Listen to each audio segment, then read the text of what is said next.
एखाद्या वेळेस ते मूल बहिरं आलं,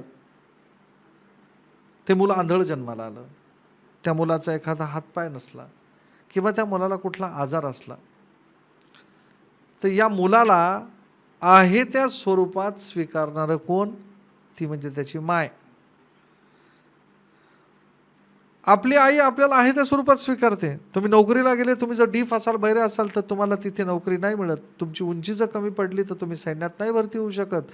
तुमचं जर पळणं कमी असेल तर तुम्ही पोलीस किंवा कशात भरती नाही होऊ शकत. किंवा एखाद्या वेळेस तुम्हाला कलर दिसत नसतील किंवा तुमच्या वेगवेगळ्या तुमच्या सिलेक्शन किंवा लोक ॲक्सेप्ट करण्याचे नियम आहेत.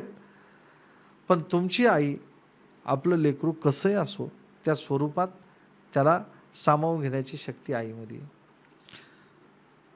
तसंच जगामध्ये संतांना माऊली म्हटलंय.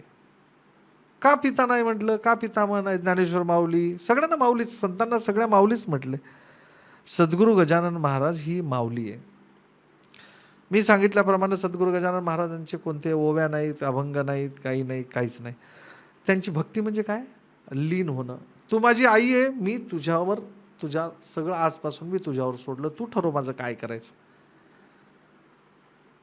भक्ती म्हणजे मागणं नाही, माझं आज हे काम कर, माझं ते काम कर, माझं ते काम कर, नाही. तुम्ही त्यांच्या चरणी लीन व्हा. तुमच्याबद्दल काय करायचं ही योजना आईकडं आधीच असते.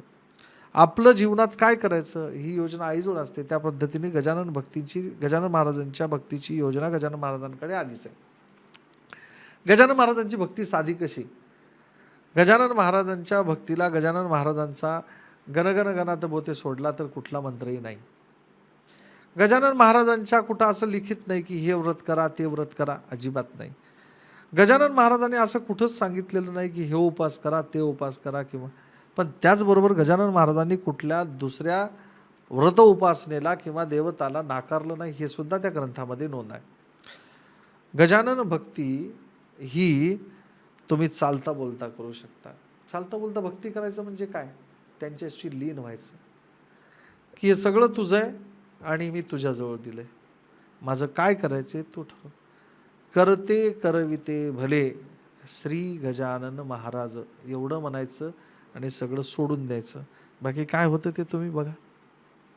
सर, आता तुम्ही उल्लेख केला वेगवेगळ्या ग्रंथामध्ये त्यांचा आहे, तर असे कोणकोणते ग्रंथ उपलब्ध आहेत किंवा गजानन महाराज हयात असताना कुठले ग्रंथ होते का, किंवा त्यांच्यानंतर कुठल्या कुठल्या महापुरुषांनी किंवा